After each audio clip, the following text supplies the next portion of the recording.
Welcome to HCA Talks Health. I'm Zina Leroux, and today I'm in conversation with Lisa Glaister. So Lisa is qualified from the University of Cape Town with a science honours degree in environmental geographical science, majoring in ecology. And she's also a qualified neuroscience Hardwires interpretation coach, and she's also a qualified health coach from HCA. So welcome, Lisa. It's lovely to have you. Thanks, Zina. So lovely to be here. So let's start out with you telling us a little bit about your background. So it's quite a bit of an interesting mix, all the different things that you're interested in.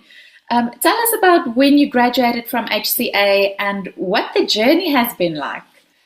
Sounds interesting. Awesome. Yeah, so I studied environmental science, and so you would think I had that passion and would dive into that, but actually ended up running a business for 6 years, importing steel in the construction industry and very much into that world. And was climbing the corporate ladder and involved in a mentor program for Cape Town's top women in business. And at the end of that year of being mentored, I realized that there's a major cost to climbing that ladder and getting into the corporate world. And that's your mental health, your family health. And that's what I witnessed with the women on that course. And that really started this shift in my trajectory in terms of where I was going. And after that, we left Cape Town and traveled Southern Africa for a year with our little kids who were 1 and 3, which is a bit crazy when you think of the hyenas walking through the camp and the little babies tottering around. And when I look back, I'm not sure that I realized that was actually my life.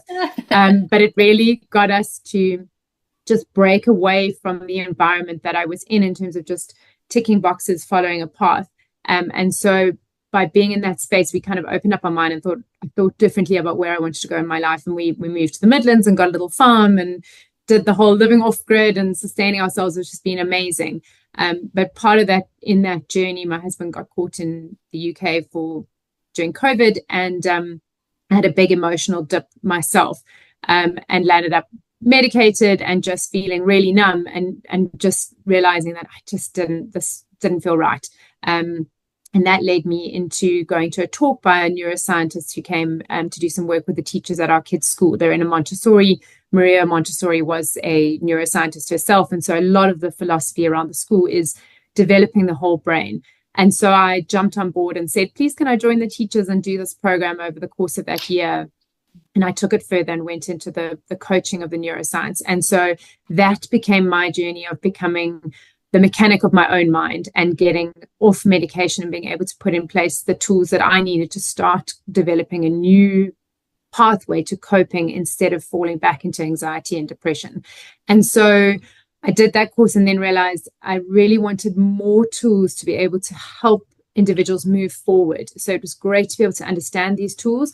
And that's when I came across HCA and health coaching. And I just remember sitting in Joburg at the start of the course and feeling like, oh, I found my tribe, I found my people, I found my place in the world, which was amazing. And so being able to combine the two, that was in 2023 that I studied, and I finished at the end of that year and qualified. And it's just been amazing. Last year, opening up a practice, getting going and being able to just help people move forward and transform their lives. And, clients who've said, one lady is on medication for 20 years for anxiety and was able to literally say, I don't feel it anymore. And I don't want to state that that's a given. Anxiety tends to be something you kind of turn the volume down. But certainly being able to have someone feel like they can take back control of their life, I would say is the most common feedback from clients when it comes to managing mental health, physical health, and that combination of factors. Yeah, so it's been an amazing journey and just so exciting. And I'm such a big advocate for the profession because I think it really just helps people move forward, which is so key. It's interesting that it started with your own journey and you going through all of those steps yourself and using these tools yourself. And then knowing that I need to share this with people out there. There is actually a lot that is within our control that can change how we feel and can impact our moods. So how do you combine all of this currently? What does your practice look like? Do you do mostly health coaching? Do you combine it with neuroscience coaching? What does it look like? Yeah, so initially I was just doing the neuroscience coaching, and once I got more confidence in my health coaching, I started to combine it. So clients do an assessment, and that's online, and then I take them through an interpretation of understanding what their results look like in terms of the Hardwires. So the organization I work with in South Africa is the ATB Transformation. This lady, Vivian, established the Hardwires. And so I combine that with the coaching. So, and it sort of morphs in between, because actually, going into the deepest depths of understanding our mind is not the easiest, simplest thing. And so it's not something I like to sort of bombard people all in one session, because it can be a little bit overwhelming, and then we just go into a shutdown mode. So it's nice with the coaching to be able to break that over different sessions. So, if I'm doing an 8-week program with someone, we do a little bit of Hardwires and a little bit of lifestyle and nutrition, and then bring back to the Hardwires. So it's very much, health coaching is such a holistic way of looking at someone's whole life. And we've got these incredibly complex bodies that are so interlinked between our brain thought patterns and our physical patterns and behaviors, and what we put in our mouth and how that impacts the whole system. So to be able to look at it really holistically and incorporate the brain health has just been, I think it's given me a lot of confidence to know that when someone's struggling, we can still lean into that. We can look into that space of what's going on for them. So just to give you a little bit more of an idea of what the Hardwires is all about. So basically, it's understanding our kind of strongholds and maybe distorted reasoning patterns in our brains. And that hinders us from being the most kind of responsive, most adaptive, most contributive person in our society. So when we look at ourselves and think, am I being the most optimum form of a human being? And actually, oftentimes when we then dive into that a little bit further, it just helps to give clarity into where I'm maybe not performing at my best. And I could turn out and show up as a better human to my family, to the people in my work environment. And so being able to just understand where that's coming from and how that's playing out in your day-to-day life just empowers you to be able to build that awareness and start to change your reality. So a hardwire is it similar to a limiting belief in health coaching, or not exactly the same? Yeah, great question. Thank you for just helping me get a bit more clarity on it. So there's 16 different Hardwires that we assess, and limiting beliefs is one of them. So I can dive into the detail of it if you want, just a little bit to give you a bit more insight. So there's really kind of 3 levels to it of what happens in the brain when we are developing from birth. And so we talk about the primary Hardwires, which are really the things that dictate what happens in the rest of the wiring in your brain. And that all happens in that early development stage. And we hear so many people talking about how crucial early development is between the years of, say, 0 and 7, when we're little and we're very much dependent on our primary caregivers. And so their role has a key in how our brain develops.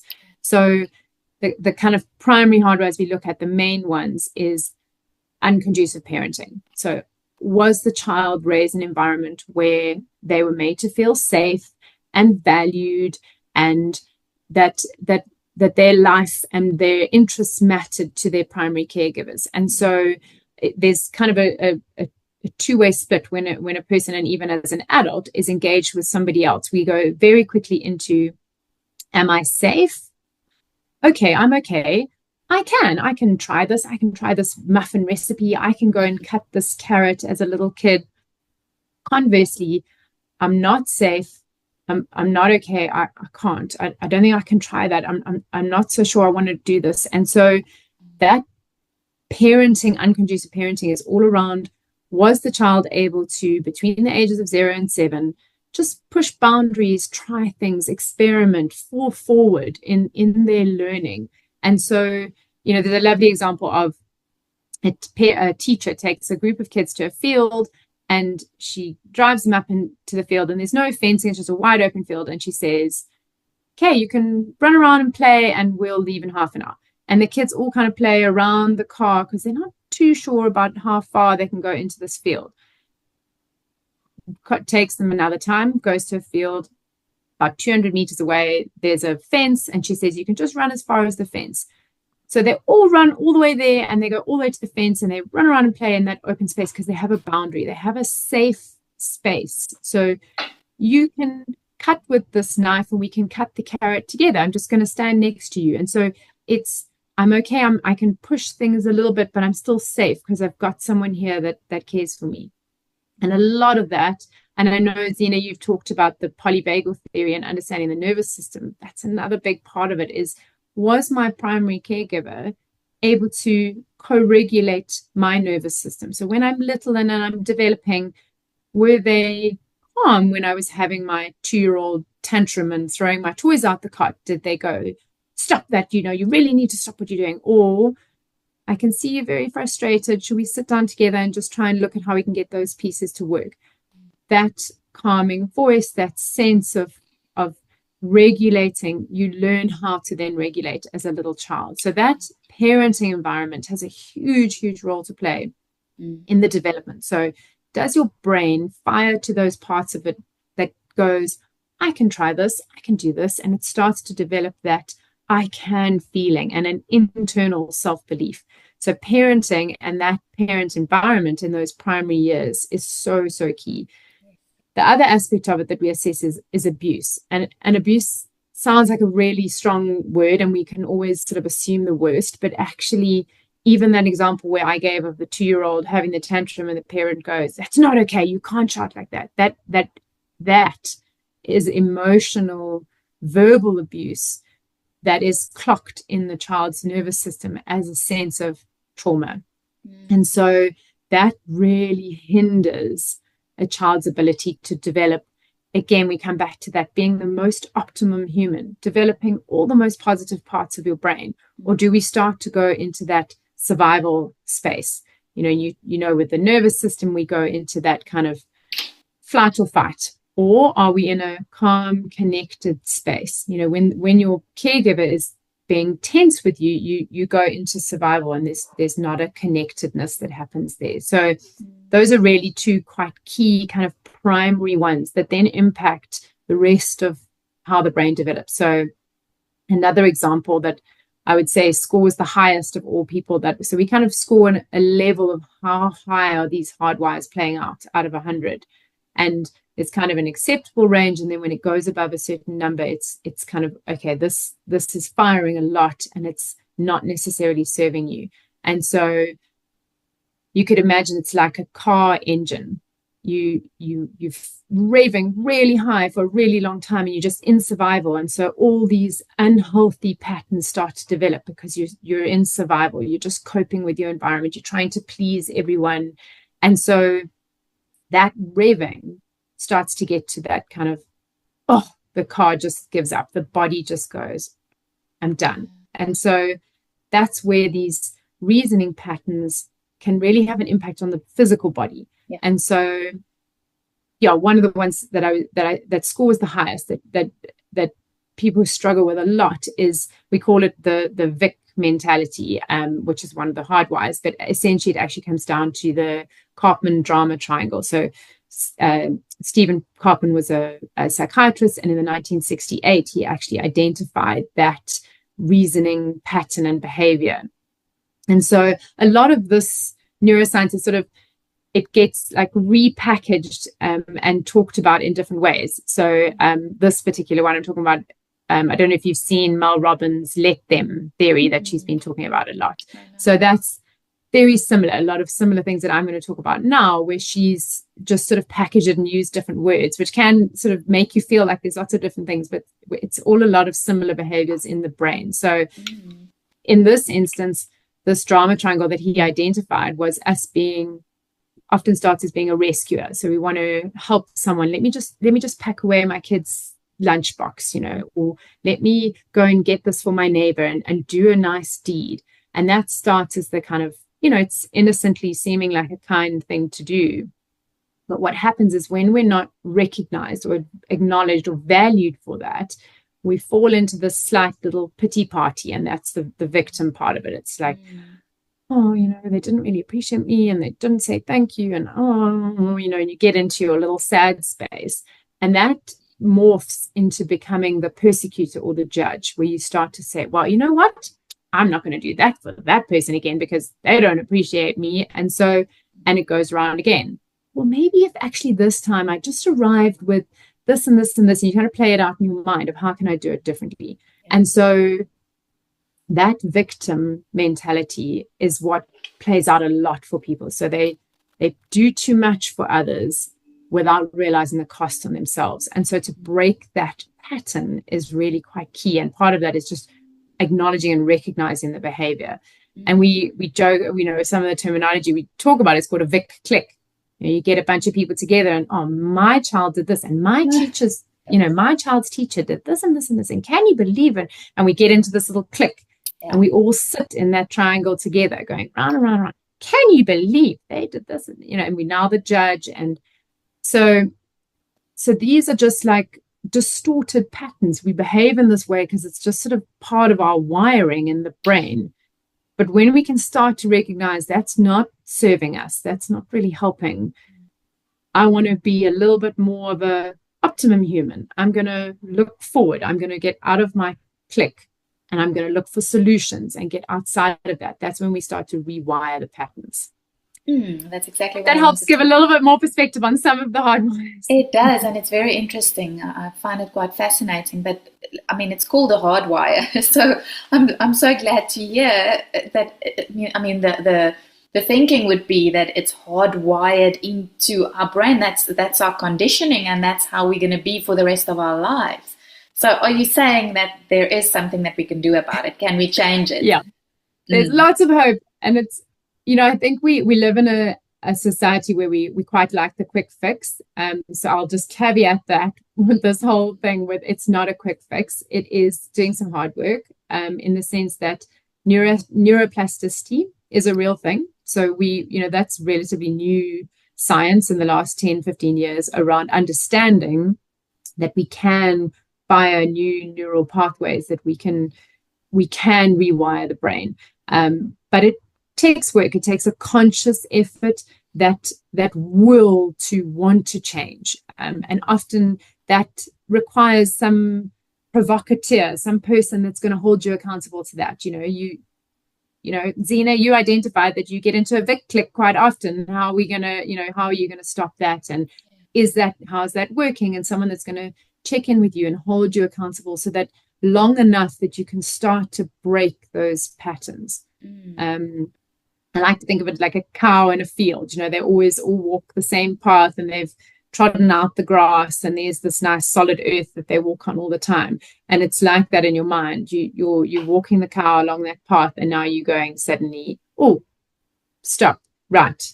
I'm going to walk on the grass, and I'm going to think something lovely and positive about this teacher that I was just having a rant about, or this boss, or whoever you've gone and got into this little Vic. It's kind of, actually, no, I'm going to do this differently. I'm going to sit in this gratitude space and this positive space, and I'm going to start to now walk this other path in my mind. And the more that you start to fire that, the more it will get easier to walk that path. Yeah. Like the cow finding itself a new path.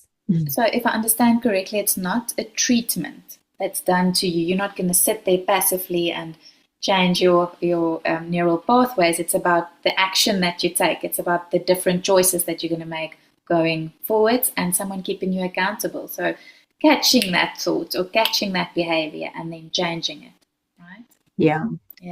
And Mary does a lovely mindfulness course for health coaches, and I did that, and it was a huge part of understanding that awareness doesn't just come for nothing. It's combined with just a lot of mindfulness, of training your brain and your nervous system to stop, just stop and observe your thoughts, pause, take a deep breath, check in with the nervous system, and then proceed mindfully. So that all these sort of factors come together to support being able to rewire. As you say, it's not hardwired forever. It's just about, right, how do we bring in this neuroplasticity? How do we actually make this happen in our day-to-day lives? So I'm curious about how trauma plays into all of this. So thinking about some of those conditioning, some of the messages that we started to believe as children. And if we're thinking about someone who did have abusive parents, it's dramatic. So does the same apply to someone who experienced severe trauma? Is it that easy to change it? Yeah, so I mean, great question. This is one of the areas I feel incredibly passionate about, and it actually, I think one of my sort of pivotal moments was reading up and watching different talks about the adverse childhood experiences study. It's called, they should call it the ACEs for short. So it was done in the late 1990s, conducted by Kaiser Permanente and the CDC. And it was a massive study looking at 17,000 people. So it's a huge study, study portion of people. And so this looked at adverse childhood experiences being levels of trauma that a child experienced, and that was ranging from abuse, whether that's physical, emotional, sexual abuse, neglect, emotional or physical neglect, like family challenges, things like witnessing domestic violence, living with someone that's a substance abuser, someone that's been incarcerated, experiencing some family separation, divorce. And so all of those things were classified as a level of trauma. And so assess those 17,000 people on how many ACEs did they experience. So maybe they had a parent incarcerated and their parents were divorced and there was a level of abuse. So now they've maybe scored 3 ACEs.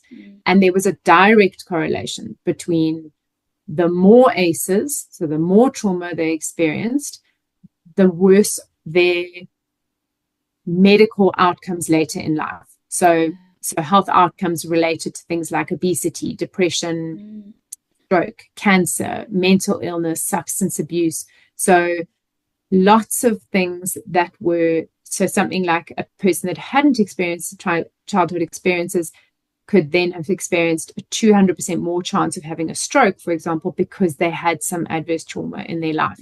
So it's not, so aside from the fact of every other aspect of how it's affected their mental health and how they play out in day-to-day life, they've actually got literally proven medical outcomes that are worse because of adverse trauma. So being able to do the work to try and release some of that trauma in the body is so key to not carrying that into later life and having those outcomes. And it's, of course, there's just preventing it in the first instance and lowering the risk of those chronic conditions.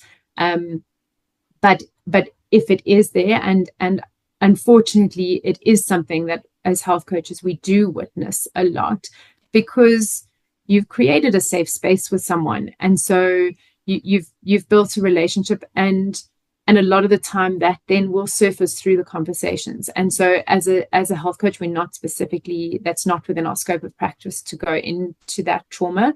But we can certainly get ourselves trauma informed and read books like The Body Keeps the Score and understand around that. And there's many courses out there to understand trauma, because part of this moving forward and being able to do the emotional work of catching your mental hardwires and putting in place good, healthy nutrition and healthy habits, trauma can hinder us because of the wiring where we're stuck in that survival space. And so in order to break that down, we need to be able to work through that trauma. And so to go into that space, and I've done a lot of different trauma work with the psychological aspects, the trauma release therapy, the neuroorganizational therapy, the one where you move your eyes, and I can't think of the name now. Brain spotting.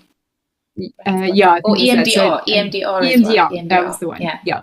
So there's many modalities for being able to release that trauma. And I almost feel like the process is like layers of an onion. You can't just go for a couple of sessions and kind of go, right, that's it, done, let's move forward. It's definitely a layered thing. And so as health coaches, being able to understand that for a client and recognize that the trauma is there and that they're not being able to move forward potentially because of it.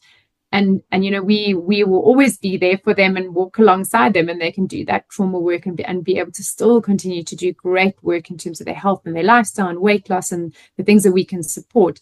But that trauma can stay in the body for years. I mean, I went to a trauma therapist in Cape Town, and I sort of like have a little giggle to myself when I picture the space, because the girls sat there on the couch with the tissue box and the men stood there and punched the punching bag, because we are different. We have a different way of needing to process trauma. And it's in the release of doing that the adrenaline that's stored there for years gets released out of our bodies. And it literally, I mean, for me, it was years of struggling to sleep, and that anxiety, all of that it's that buildup of adrenaline from being in that survival mode when you got to run from the tiger, releases all the adrenaline and it stays in your system. So it's important to do that work to release it. Yeah, absolutely. But I think so many people are not aware that there are ways to support them through this, or they think that they kind of take it into their identity. I am just an anxious person, or I am just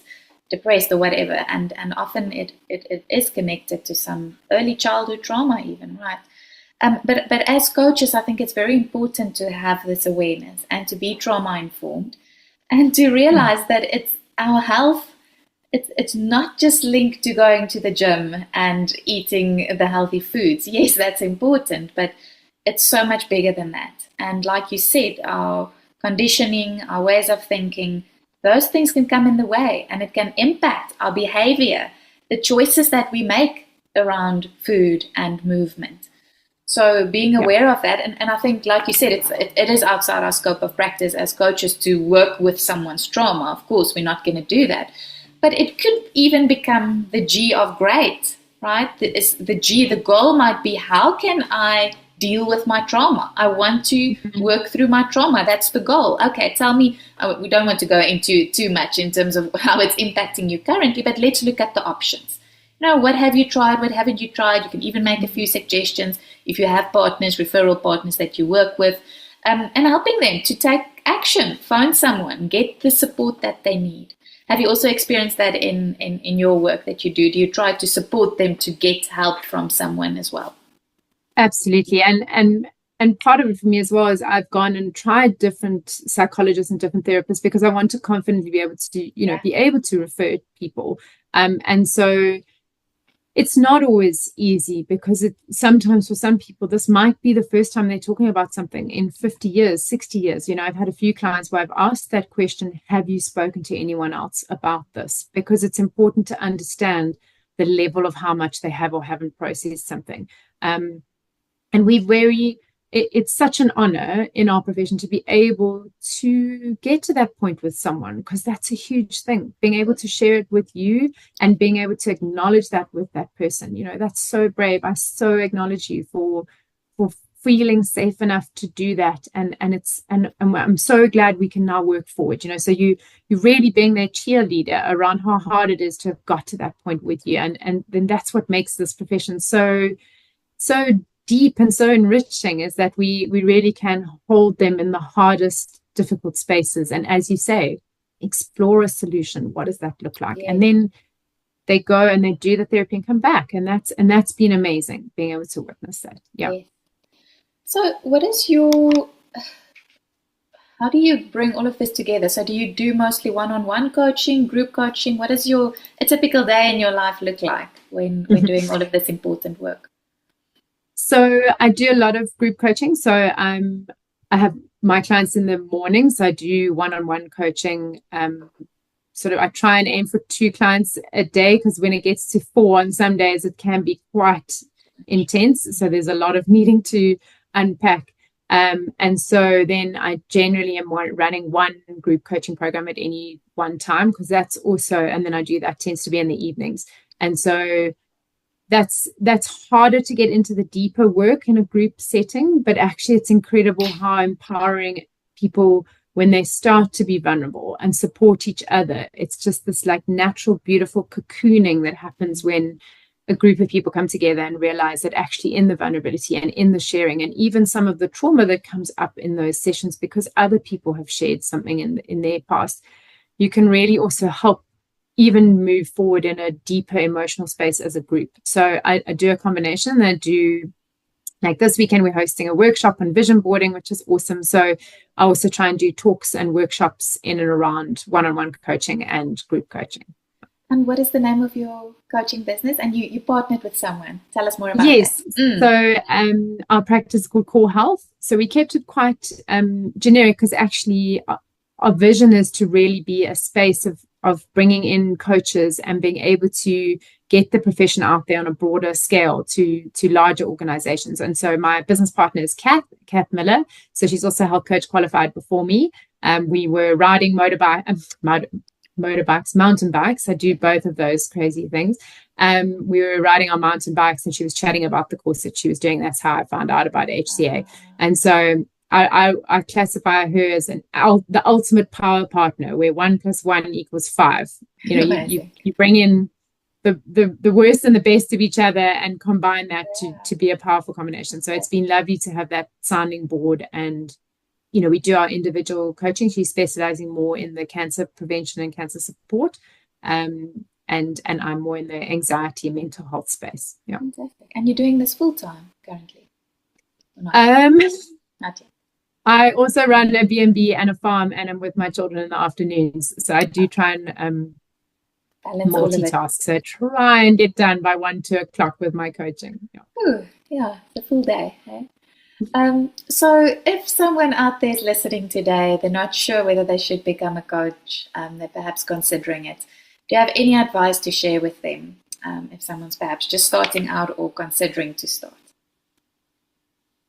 It was interesting, actually, yesterday I found in my notes, I keep all my kind of course notes in this little flip folder, and I was flicking through here, and right at the back, I found my vision board tool that I'd done in Joburg back in when I met you in 2023. And I looked back at the things that I had on my wellness vision. And at the time I remember just writing and feeling completely and utterly overwhelmed. And how am I going to achieve any of this? It felt completely unrealistic. And I looked at it this yesterday and thought I'd actually achieved all of that.